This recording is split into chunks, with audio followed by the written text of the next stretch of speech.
Restaurant Unstoppable. What the most successful restaurateurs know that you don't. How are you able to, what has the trick been to maintaining culture? I mean, there's got to be more people coming into your network that you can keep track of at this point. So how are you maintaining that culture where it was on day one? And like, what's your plan to maintain that culture? That's a great question. And I'm figuring that out. Okay. And we hold as much structure as we can with weekly meetings in this corporate office at one level with back office process and procedure. Every 4 weeks, we meet with GMs in a GM meeting and hold focused meetings on their individual store and their needs and their strengths and their weaknesses. I'm learning as I grow that it's 2 steps forward, 1 step back, and that's okay. And I'm more stretched right now than I've ever been on a personal level, and I can't afford the support staff for the 11 stores that I'm about to become this summer. I've got to wait for those stores to open.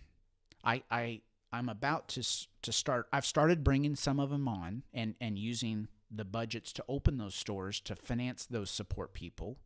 But when we were at 2 stores, 3 stores, super overloaded, and then you get to like 4 and 5, and then you're able to afford that help, and they've probably got a little too much time on their hands. I say that gingerly, like you're probably paying more because you can't buy a half of a person. Mm-hmm. You can't buy 3/4 of a person. You got to buy a full person and grow them into where you need them to right. be. And for us, it's about just trying to stay structured, focus on the big picture. Me delegating what needs to be done. I've got a great.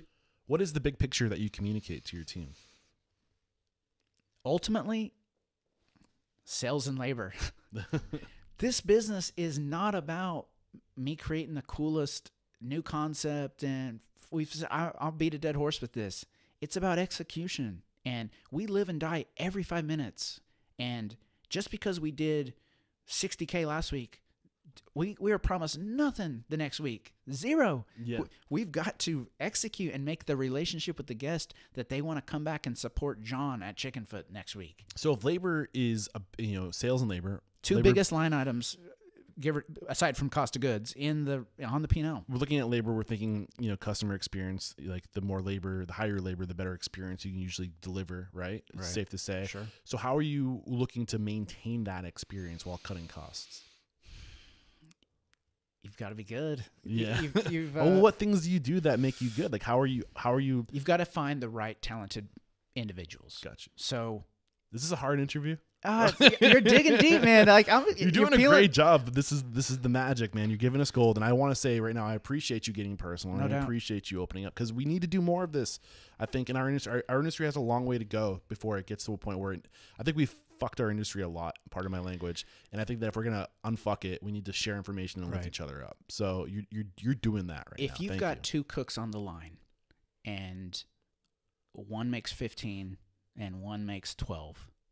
And the one that makes 15 brings it, and the one that makes 12 is kind of a pain in the ass and just kind of goes through the motions. And if you can have a conversation with that guy or girl who makes 15 and say, I'll give you 16 if you can bring it to a level to do more than not replace this person entirely, but you get what I'm saying. You find the right team, streamline process, and you take care of them. Yeah. I hope I'm paying my aces and putting them in their places. Yeah. Addition by subtraction. Yeah. Like this is so you mentioned tough to say politically correct. No, I hear you. You said that the first manager you hired is still with you today, and they're a partner, right?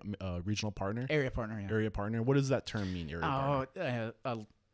A layer between Aaron and I. Okay. Oversees management and stores. Okay. Like what incentive are you using to attract onto yourself people? As far as, is it just pay or is there equity involved?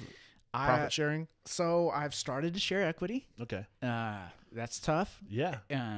because I know the older I get, I just turned 40, I think about, talking about financial advisor. I think about the future. I'm psyched that I'm talking to a financial advisor right now. We don't get a lot of these interviews, and I feel like this is the stuff that people don't talk about. Right. Like you said, it gets weird when you talk about money and family, right? Right.